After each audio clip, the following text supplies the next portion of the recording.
Good evening, everyone. Thank you for joining us, and thanks to our generous benefactor sponsor, Mitsubishi Tanabe Pharma America. The program will start in just a couple minutes. Be back soon.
Good evening, everyone. Thanks so much for joining us. The program will begin in just a couple minutes. Be back soon.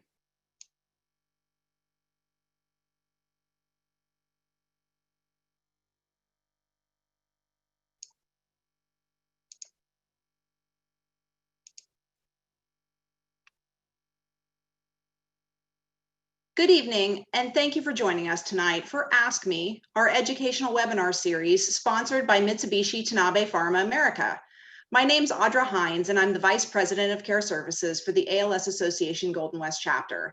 I want to mention that we're joined tonight by Nancy Bayerlein from Mitsubishi Tanabe Pharma America, and we're so happy that you've joined us, Nancy. As a preview to tonight's webinar, we want to remind you of a couple of mindfulness resources. Now and always, it's vital to maintain support for your mind, body, and spirit while living with ALS. If you're a Kaiser Permanente member, we wanted to ensure that you know about the free benefit available to you through two leading meditation and mindfulness apps, Calm and My Strength. You can access these through their digital self-care portfolio on the Kaiser Permanente website.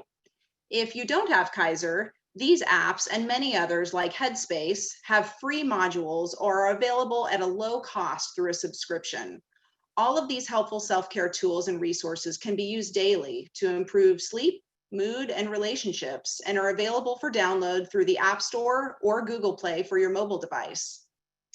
The ALS Association Golden West Chapter continues to offer more than 30 support groups each month, as well as a library of webinars like this one you're participating in tonight. Throughout our 31 California counties and the state of Hawaii, there's something for everyone. If you'd like to learn more about our programs and to support the chapter, please visit our website at www.alsagoldenwest.org. Tonight, we're so proud to host this special program on cultivating mindfulness and self-compassion. This webinar is also being recorded for later viewing if you'd like to watch it again on any of the Golden West Chapter's social media channels. I'm so pleased to introduce our Chief Operating Officer, Sheri Strahl, who will introduce our guest speaker and kick off a great presentation. Sheri? Thanks, Audra. Early in the pandemic, we realized the need for this webinar. For many, the pandemic has created a heightened sense of anxiety, loss, and isolation. All of that on top of navigating ALS that can already bring similar challenges. Times and challenges like these require us to lean on all of our coping mechanisms and ways of taking care of ourselves and each other. That brings us to the amazing Natalie. Our guest speaker this evening is Natalie Bell from the UCLA Mindful Awareness Research Center.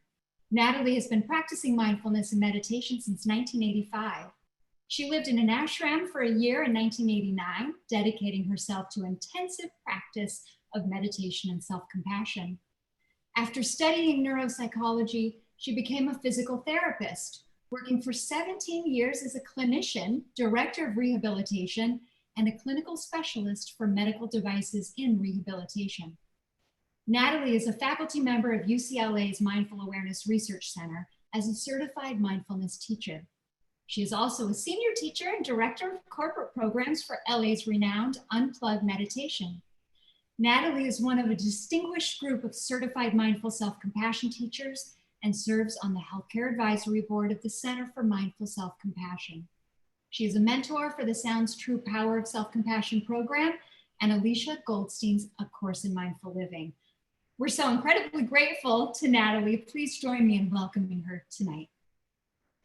Thank you, Sheri. A pleasure to be here. And I did work with the ALS Foundation back in 2015. So here we are 5 years later in the midst of a pandemic, and it's my honor to be here. And I hope to really offer some helpful practices. And thank you for your introduction about my background and just a little bit more about what I do. My focus, so I've had a long history of mindfulness practice and self-compassion and compassion practices. And really now my major focus is around mindful self-compassion. And I'm going to talk to you today about why that is the case and just how much having this kind of inner resource, a system inside that is kind, understanding, compassionate, even protective and providing can be a great, great resource for you within the practice of mindfulness and within your daily lives. So we'll focus today on how you can really meet difficult emotions and thoughts with mindful self-compassion. And please let us know too, if you have questions, you can chat that in whenever you need to, and we'll have time for Q&A today. And so I just want to make sure, I'm going to be sharing my screen with you. So we're going to go over a few topics. And I just want to make sure everything's okay because I see a frozen screen of Sheri. Just let me know if anything is not going well, all right? I know sometimes these internet connections can be a problem. So I'm going to continue, but let me go ahead and share my screen so that we can get a chance to really explore some of these topics together. And then we're going to do some practices, as I said. So just letting me know too, if you can't see that, I'm going to go into presentation mode. Looks terrific, Natalie. Thank you. Wanted to just know because I saw a frozen screen. Okay, so let's move on. We did cover this, and do you see the full screen then? Yes, we've got it. Perfect. So we've understood about myself, but this question I always love to ask, which is, how do we befriend ourselves in the midst of stress and suffering? And this question couldn't be more important today during this COVID pandemic. We are being asked to meet difficult thoughts and emotions on a regular basis. And in the context of having a diagnosis of ALS or being a caregiver of a family or friend with ALS, this becomes even that much more challenging. So how can we, again, cultivate this inner sense of support? And really the practice of mindfulness and compassionate presence will be critical to that. I'm going to talk about how we can practice that. And really shifting the paradigm of how we typically respond to difficult experiences when we're feeling bad, when we're feeling off, when we notice fear. I'll be talking about these emotions. And what does that really mean? You know, can we become an inner ally to ourselves as we open up to see what our experience truly is? And can we learn to be a loving, compassionate presence to ourselves, the greatest gift, I think, that we can give ourselves, right? And to give others as well. So then learning to choose wisely, letting go of criticism as much as we can. We think more directly what the obstacles in ALS are. I mean, we could certainly go on a much larger list than what I have here, but no doubt this life-changing diagnosis, which includes functional loss and challenges in relationships, work, lifestyle, and so much else, no doubt is likely to challenge you with difficult emotions, more fear, more doubt, blame, self-blame, loneliness, uncertainty, right? And trying to see if we can also then discover that already before any diagnosis of ALS, it's likely that we had already formed habits of the self-critical voice and shame, as everyone does. You know, growing up, many of us have been conditioned to be self-critical. Self-criticism can then become a kind of inner enemy towards us when we are struggling. And so we're going to see if we can become aware of that and shift the inner response. So we do this because also we do have a lack of tools to really cope with these difficult inner experiences. And so mindfulness and compassion really activate what's called the caregiving system. I'll talk about that too. With mindfulness, we focus our attention to feel more centered, more present, more grounded. And we focus awareness in the present moment. So what am I experiencing? Really, right now, what's here? Can I see it and observe it? And can I help myself in the midst of it? With self-compassion, we focus kindness inwardly, just like we might with a friend. So we might turn towards this idea that I could support myself in this very moment, that I have not only the time, but the capability to be kind to myself. And we also use common humanity by discovering I'm not alone, I'm not the only one. So just getting a little further into mindfulness, you know, really many of you probably have discovered, you've researched perhaps what mindfulness is. And it's really this paying attention to the present moment on purpose with that sense of openness and curiosity, so that right now you could see your thoughts, notice your feelings, notice your body sensations. And we do this also with the attitudes of mindfulness. And this is really important because if I were to ask you just to look inward and pay attention, you might do that with a very critical eye. But with mindfulness practice, we're actually opening up to our experience with that sense of openness and non-judgment, a beginner's mind. This means that I might show up right now with that sense of curiosity, like I've never had this experience before, because I actually haven't right now in this moment. So we also offer other qualities like patience to see what's arising, acceptance to be with what is, letting go if we get caught in this repetitive cycle of negative rumination. Can we then let go and return to the present moment experience through our body and mind? And then, of course, very importantly, compassion, friendliness, kindness. These are the core qualities of mindfulness. And so this is what we're cultivating. Again, a very kind attention. And we're going to try this practice in just a moment. We're going to do a very short, maybe a 2 or 3 minute practice together. And this practice is called the STOP practice. If you've studied mindfulness, you've heard about this acronym before. STOP stands for stop what you're doing or slow down. Take 3 nourishing breaths and settle into your body. So let's do this together. We're going to practice. You don't have to close your eyes. You are going to then, again, just stopping what you're doing, taking 3 nourishing breaths.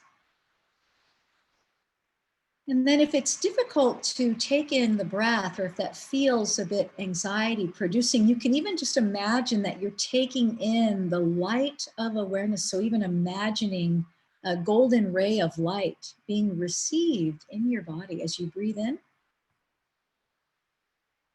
So let's do that for 3 deeper breaths, or 3 breaths as they are. So letting the breath help you just to settle into this moment and into your body. And letting the breath be nourishing. Again, it's quality of light and replenishing cells with oxygen.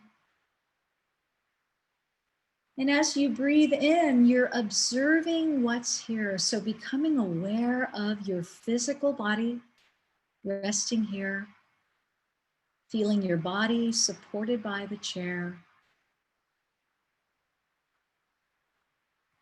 Noticing what's here in your body and in your mind as you observe. And responding with that sense of nourishment.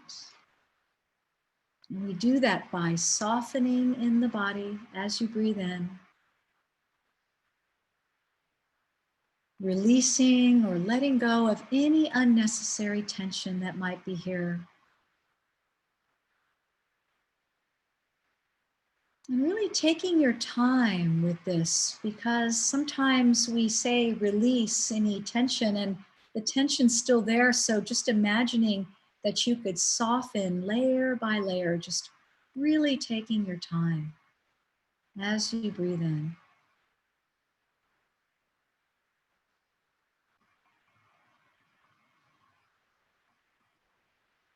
Again, you may be feeling the breath as nourishing, or you may be just sensing that you're receiving a light of awareness that is nourishing through your body from head to toe.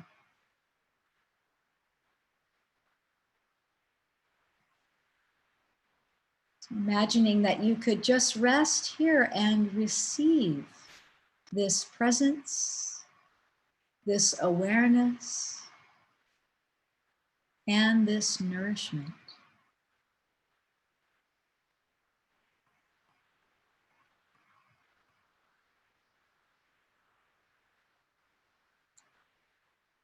And so the P is just to proceed with your activity. And once again, I'm just going to stop sharing for just a moment and to just check in with you. This practice of stop is really intended to be an on-the-spot practice in the moment, so that no matter where you are or what's happening, you can practice this very brief mindfulness practice. But as you can see, it wasn't just an awareness practice, but truly a compassionate responding practice. So let's just try that once more. Slowing down or stopping, taking 3 deeper breaths or receiving.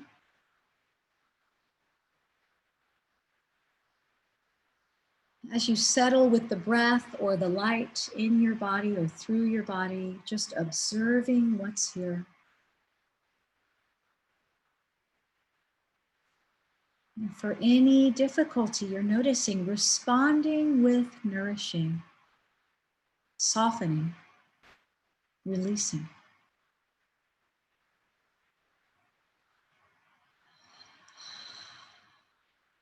So we'll have a chance, if there are no questions about that, we will move on, and we can always have a chance. We'll have a longer Q&A period at the end of this session. Sheri.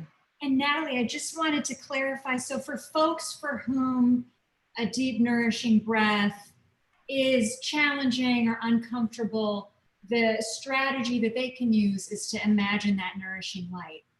Yeah, so one powerful practice, it's just as equally, I used to practice this a lot, and then every now and then I shift from the breath to receiving a kind of light of awareness, or to imagine that you're receiving even the nourishment of awareness itself, this kind of kind presence that lands here and allows you to settle into your body and to be who you are. This is really the openness and the warmth of awareness that we're opening to with mindfulness and compassion. So really just visualizing that. And some of us are more visual than others. So if that sounds a little tricky, be patient with yourself You might use another visualization, but just imagine that you're receiving this kind of, and you might even receive from head to toe, this light, just as if you were shining a light of awareness from head to toe. It can be really nice. Thank you for asking, just to go a little deeper into that. Okay. So I'm going to share my screen once more, and let me go back to just the slideshow. Okay, so let me just make sure I can move from, there we go. All right, so we're going to move into this question of what is self-compassion. And really, self-compassion has three parts. I have the pleasure of working with Kristin Neff, who is really the world's leading expert on self-compassion. Along with Chris Germer, they developed the Mindful Self-Compassion program. This has been taught to over 100,000 people around the world in more than 22 countries. So we have a very, there's Kristin Neff is a researcher. So the way she defines self-compassion in order to research it is that in the first component, we use mindfulness. In other words, you've got to know that you're struggling or that you're stressed in order to respond to yourself with kindness. So we become aware, oh, you know what? I'm having a hard time right now. This is not so easy. Can I just be aware of it and even name it? So there is a saying, name it to tame it. With mindfulness, we can name our experience. We observe what's happening and we identify it. And so another component of self-compassion is self-kindness. So treating yourself like you would treat a dear friend. So imagine how it is that you treat good friends of yours if they're struggling. You're often more patient, kind, understanding. You might say kind words. Your tone is nice, or your wishes for kindness are there. They're felt inside of you. Imagine that you could do a simple U-turn and turn that kindness towards yourself. And that would be self-compassion. And then, of course, very importantly is this idea of common humanity, that everyone suffers, everyone struggles, that you're not alone. There are more than 7 billion of us, so chances are you're likely sharing the same feelings or experiences as many others. Now, with ALS, I am sure that you felt this is a very unique experience, and indeed it is. And yet, in the ALS community, we can too find common humanity, that it's not just me going through this change, going through these experiences and struggles. It's not even about me. This is part of life and part of this experience right now. And can I also see that it's not so isolating for me? You know, when we don't feel well and when we struggle, especially with disease and functional loss, we tend to blame ourselves. We tend to isolate ourselves from the rest of humanity. And what we can do and what we must do is to connect with other humans going through the same experience and or similar experiences. And really this allows us to give ourselves room to be who we are. It gives ourselves room for kindness and that compassionate responding. So very, very important, common humanity. And it's a harder one to understand, but it will be very rewarding if you practice with seeing common humanity. So again, the three components: mindfulness, self-kindness, common humanity. This is a little bit of repetition, but just remembering that mindfulness also, we're turning towards difficulty. And in mindfulness, we're turning towards everything in a non-judgmental way. But with regard to self-compassion, self-compassion is necessary when we're struggling or when we're in pain. So with mindfulness, we look towards that inner sense of struggle. Maybe we're noticing judgment inside. Maybe we're noticing fear or anxiety or loneliness. And we try to look and notice that, even to name it in a non-judgmental tone, as if we were naming it for a friend. Wow, that's fear, or that's sadness, that's loneliness. And we say that again to develop this sense of an inner ally. So, and many of us know what it's like to say it with judgment, like, oh, there I am, fearful again, with that sense of blame. So we're going to try to shift the tone of noticing in a compassionate way, all right? And then with mindfulness, this is, remember, also it's the opposite of over-identification. With mindfulness, we remember we are not just our thoughts or just our feelings. Our thoughts and feelings are part of what's here, but I am much more than any one thought or emotion. And we remember this, that mindfulness allows us to remember my body is acting up today, or my nervous system is acting up, but it's not all of who I am. That this being here is worthy of so much more that I am, to be able to see and be all of that. So mindfulness gives us more perspective, more space. And this is that beauty of mindfulness practice. So a little more detail on common humanity. It is quite true that our experience of imperfection is universal. That even the small and large problems we encounter each day and our own imperfections are often this strong cause of self-judgment and self-criticism. We tend to push these parts of ourselves away again. And with common humanity, we're attempting to open that view and know, this is a normal response. Even my judgment is a normal response. Even my fear and my loneliness is a normal response. Even my anxiety or my anger is a normal response. That these difficulties, that our imperfections are universally experienced on a daily basis. So the sooner we can begin to see the size of that experience, the more common humanity helps us to give ourselves room. And this is the opposite of isolation. We begin to feel more connected to humanity itself.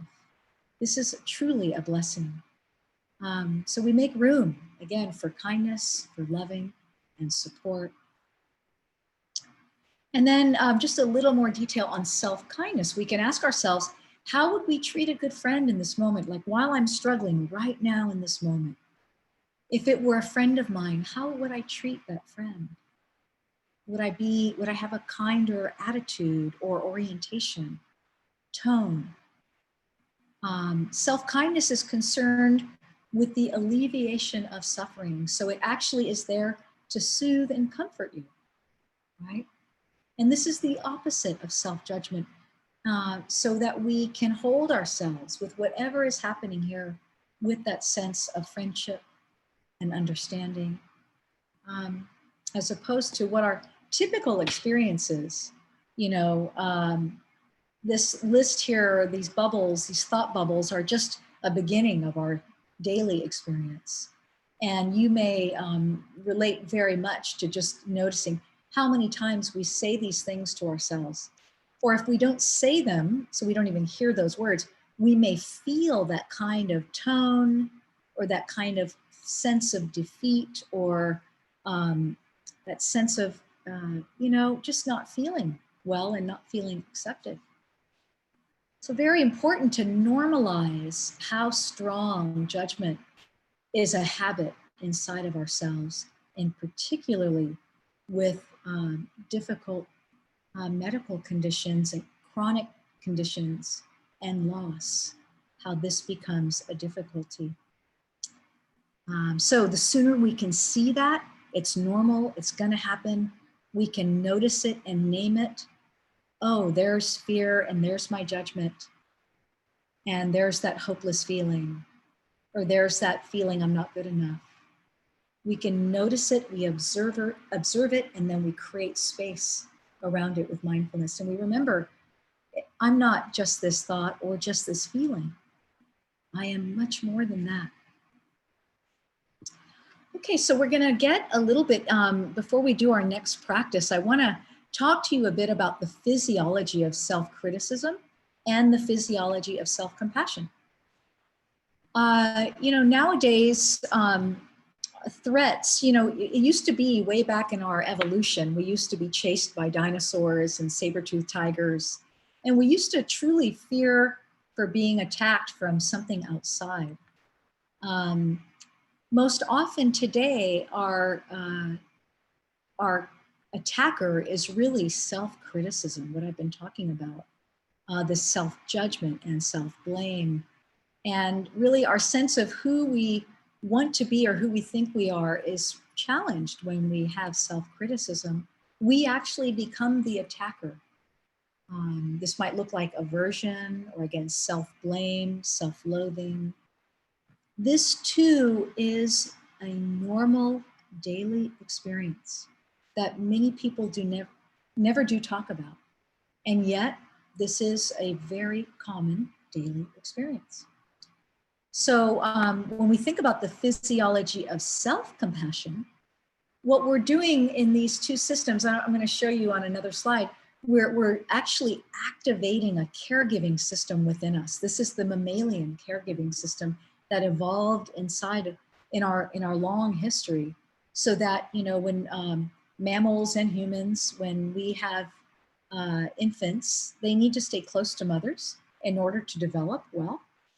And in that closeness, what happens is that warmth and soothing touch, gentle vocalizations actually calm the nervous system. So when a mother or father does that to a baby, the nervous system is calmed, and we actually see a release of oxytocin and other opiates in the bloodstream of both parents and infants. This is the chemical of bonding, of safety, of feeling connected and loved. Oxytocin is actually a direct counter to cortisol, the stress hormone. And this is really important, that just to think that we can change our physiology by shifting the way we respond to ourselves. It's just fascinating, isn't it? So, so really self-compassion counteracts the stress generated by self-criticism. And we see that the mammalian caregiving system activates this affiliative system, the sense of feeling connected. And this is, again, by the work of Paul Gilbert. He's a psychologist out of the UK. He did a lot of study on the threat defense system, seeing how threats like self-criticism could activate the amygdala inside of our brain. We release cortisol and adrenaline, and we begin a stress cycle inside of our own body, just in response to self-criticism. Really mind-boggling if you think about it. So I like this kind of idea, this chart here, this table. If we think about the physiology of self-criticism and self-compassion, if we're under stress, we're likely to either fight how we're feeling. Many of you know this experience. Have you ever noticed you're not feeling well, something's going wrong, or you're struggling with your experience? And then self-criticism tends to come up in those moments. With self-compassion, we would offer self-kindness. And we're going to practice that in just a few minutes. We may also instead respond with flight. Instead of fighting inside, we might just shift our attention to be diverted to other things, like take me away from this, by over-consuming television or technology, or doing anything we can to take us away from that.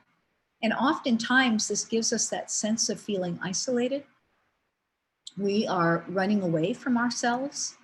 And this, again, can be very isolating. With self-compassion, we would turn then towards common humanity. And this gives us, again, that sense that I could feel connected even when I'm struggling, even when I'm in the midst of challenge. I could feel still connected and accepted. And then lastly, another response to the stress response would be freezing, or one way to think of that is that kind of negative rumination where we're stuck in negative worry, in fear and anxiety, and just repeating thoughts and worries over like that. And a self-compassionate response then would be mindfulness. So we're just even observing, oh, I'm lost in worry. I'm lost in feeling anxious, repeating these thoughts again. Can I just see that for the moment and learn to let go and come back to see where I am right now, seated in this chair, feeling my feet on the floor, or perhaps just seeing what's here in my environment, and really using mindfulness of the senses like vision. What colors do I see? What objects do I see? What can I hear? What can I feel? What can I sense into? Okay, so just a little review of the physiology, and then we're going to go into a physiological practice called soothing touch. If any of you know the work of Kristen Neff, she has this up on her website, and the Center for Mindful Self-Compassion has a lot of these resources too. We're going to practice this, and please know too, if you have difficulty doing any of these practices, we're just going to try a couple of them. I'm going to offer you another response. So if you have difficulty with movement, we're going to also visualize what soothing touch may be like using the light of awareness. And we might also use this with caregivers as well. So this may be something you wish to try with a caregiver if you cannot do the movement yourself, all right? So we'll find some alternatives to that, but we're going to practice this for a few minutes, and we're also going to practice, let me just see here. We're going to go into a practice called the self-compassion break.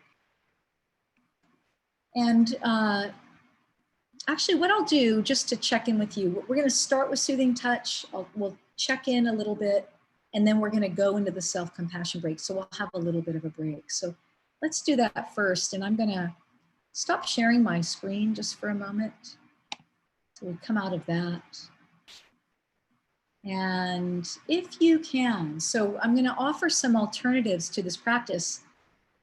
If you can, just settle back. And this practice of soothing touch may begin with a hand on the heart. And if this is difficult for you to do, I want you to imagine, to visualize a hand on your heart, or you might even just come back to that, if you prefer, that kind of light of awareness, actually targeting, really directing that so that you're receiving this light in your heart space. Just letting yourself be with this experience, receiving this soothing touch or soothing light on your heart, noticing what this feels like.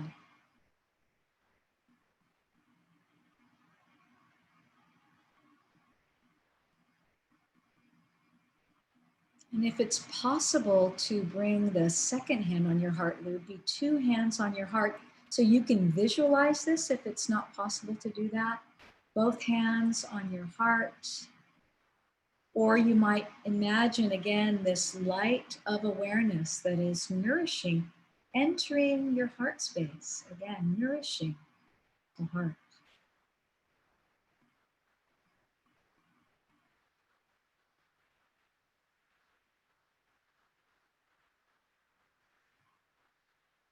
And if it's possible, just leaving one hand on the heart and one hand now coming to the belly.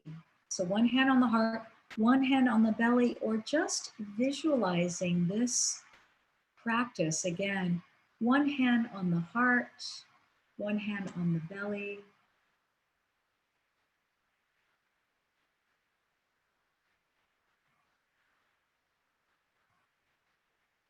Noticing what it feels like to receive, again, perhaps this light of awareness coming and recognizing your heart and belly, and offering you nourishment through your body.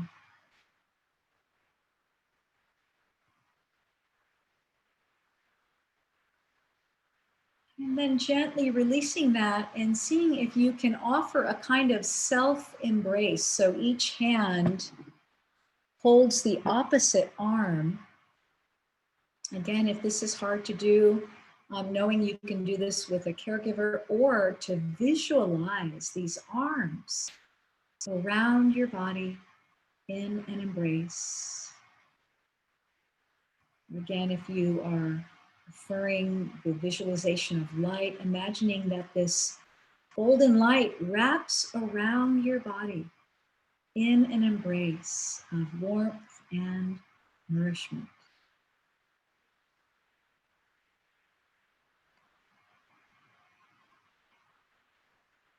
Letting yourself receive this kindness, this support.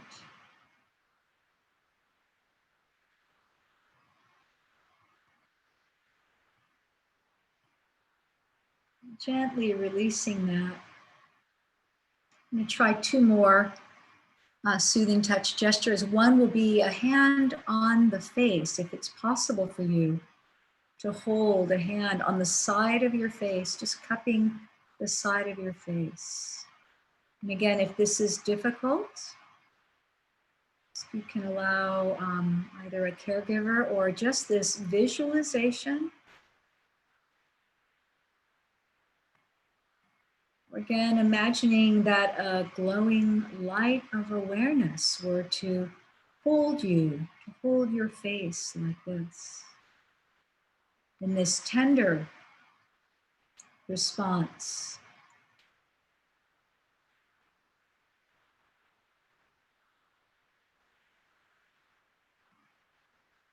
You may wish to bring the other hand to the other side if it's possible. Just letting your face rest or visualizing that two hands are holding, supporting your face.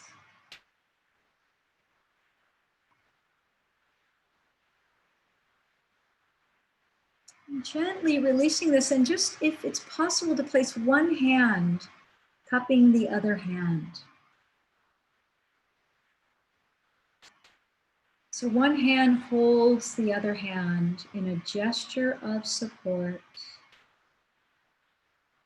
This is also possible with a caregiver, or just imagining that your hands, that your palms are receiving this golden light of awareness. So really receiving that nourishment and support. And your hands can rest on your lap.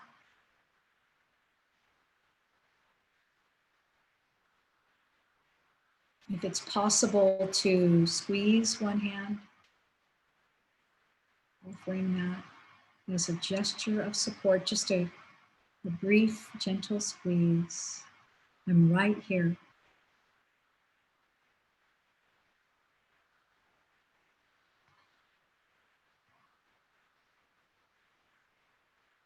And then releasing this practice, and we are actually going to go straight into the self-compassion break, and then we'll come out with Q&A, but let's just stay with the practice right now. We're going to do this reflection using the three components of self-compassion, using mindfulness, common humanity, and self-kindness. So I'd like for you to just rest back, and you can do this with eyes closed or eyes open. I'd like you to reflect on a recent moment of stress, maybe something that happened today or in the last few days or last week. And please choose a mild to moderate stress, not something too strong, but maybe you were struggling with a relationship. Maybe you had a bit of a difficult conversation. Maybe you didn't sleep well. Maybe there was a bit of irritation around something. So again, trying to choose a mild to moderate recent stress. So just allowing yourself to remember that stress. What was happening? Who was there? What was said? And even allowing yourself to feel that stress again in your body. So noticing that stress, maybe as a point of tension, tightness, or a feeling. And just saying to yourself, this is a moment of stress, or this is a moment of struggle, or this is hard right now. So using mindfulness to name your experience. This hurts, or this is uncomfortable. And remembering I'm not the only one who goes through feelings like this in this circumstance. I'm not alone. Other people feel like this too. So remembering common humanity. And then seeing if you can offer yourself kindness for this difficult experience. If you can, placing a hand on your heart or some other area that might have felt soothing, maybe a self-embrace, or offering again that visualization of the hand gestures or of the light of awareness being received in this part of your body. And offering kind words, saying to yourself, hey, I'm right here for you. May I be kind to myself because I'm struggling this way. May I be patient with myself.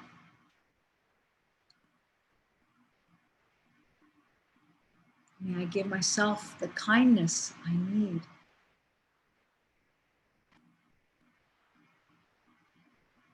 May I be strong.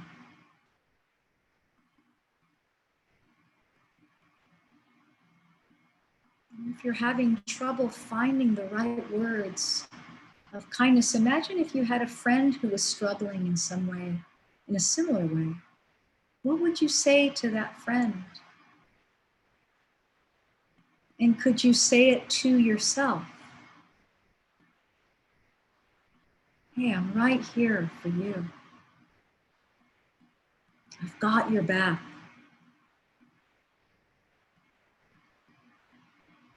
I care about you.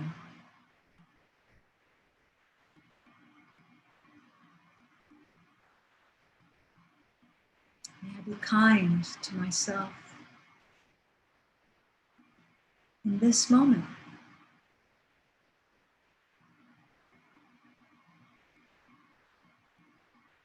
And still receiving that light of awareness, receiving that soothing gesture. Still noticing what's here. If there's still difficult feelings or thoughts, just naming that again, like, oh yeah, there's still pain here. Or I'm still noticing stress. But I'm not the only one who feels stress like this. May I be here for myself in this moment.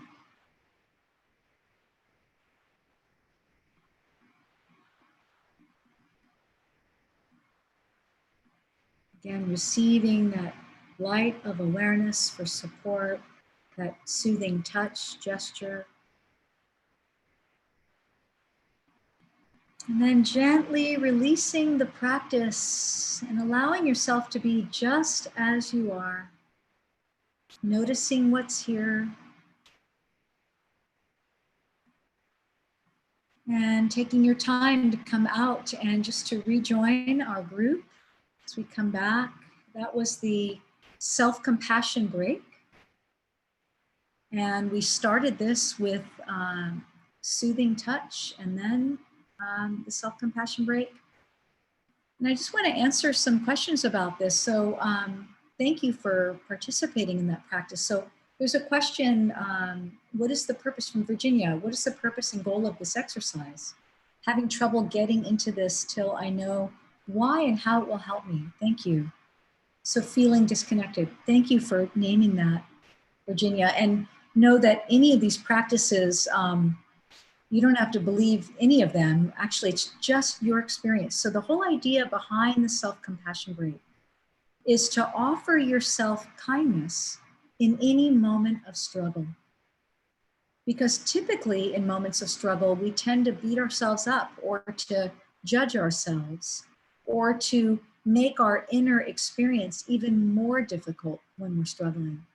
And so self-compassion in the self-compassion break would be a response to use mindfulness, to name your experience, to create that sense of observing, wow, I'm really struggling. To use common humanity so that you don't feel so isolated. And then also to use self-kindness in order to soothe and comfort yourself. And hopefully in these moments, we're not trying to push away difficult emotions. We're not trying to quash them. They're here, but what we're trying to do is rather to hold our experience with kindness and compassion so that we can be a friend to ourselves. And typically what happens as you practice this is you become more capable of being with difficult emotions and thoughts. You shift your relationship to them. So instead of having to push them away or to fight them, you see them with awareness and you allow yourself to be in your experience with kindness and compassion. And you don't have to, again, fight yourself about it anymore, if that makes sense. And Virginia, I'd be happy to take that question or for you to share a bit more in the chat about that. If that makes sense, let me know. Or if you have more questions, please let me know. And Natalie, we had another question come in, and the question is, how can someone recognize when they're allowing their fears of the future to cause them to miss out on the days that they have now? What are tools one can use to stay present and make the most of now? Yeah. And you know, this is of course so hard and inevitable that these thoughts will be very commonly experienced.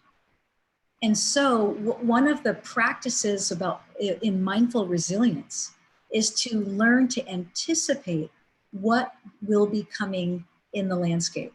You know, what am I going to run into as I enter the jungle of my life? Can I bring my tools with me so that I can be prepared? And no doubt this kind of fear about what I'm going to be missing out is probably one of the most common experiences, right? I mean, truly, truly.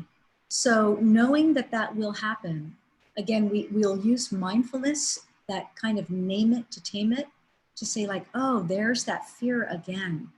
And listen to how I'm saying it with that kind of open, accepting tone. Normally, when we notice fear and difficult emotions, we have a tone that's very judgmental, like, God, I hate feeling this way. I hate that I'm afraid. This is so hard. What's wrong with me? And we truly beat ourselves up inside. Now that too is normal. Like we can even normalize that and go like, wow, I'm being so hard with myself right now. I'm really judging and blaming, and I'm afraid. And I'm gonna see if I can hold that human experience with openness and non-judgment as much as possible. I'm gonna be an observer of it. And remember, I'm not those feelings or those thoughts. They feel very big, sometimes overwhelming, no doubt. But I'm gonna see if I can see them as part of the landscape of my mind even. And say, you know what, right now I'm really struggling with that fear and it's coming strong right now. And in that moment, we start the self-compassion break. We name it with mindfulness. Wow, there's a lot of fear here right now. I'm not the only one who feels this way in this circumstance. I'm not alone. And then if we can put a hand on the heart or a self-embrace or some visualization to receive kindness and actually say kind words to ourselves like, hey, I'm right here for you. I know this is hard. I know this is hard, but I'm right here and I'm going to keep being here for you with kindness, you know? May I be kind, or may I learn to be kind to myself in moments like this? And we learn to find our own language in self-compassion phrases. Some of those may feel very foreign to all of you. And we learn to just find, like, what would I say to myself? Like, what do I typically say to a good friend? What do I tell people when they're struggling? Can I tell that to myself? Again, that simple U-turn, again, it sounds simple. This is not easy. It's not, especially in the midst of struggle. And so thank you for that question, is so, so, so important. You know, it's gonna be there every day. Thank you. The sooner we know that, we will get prepared to work with it. These common fears and judgments and anxieties that come up. Right?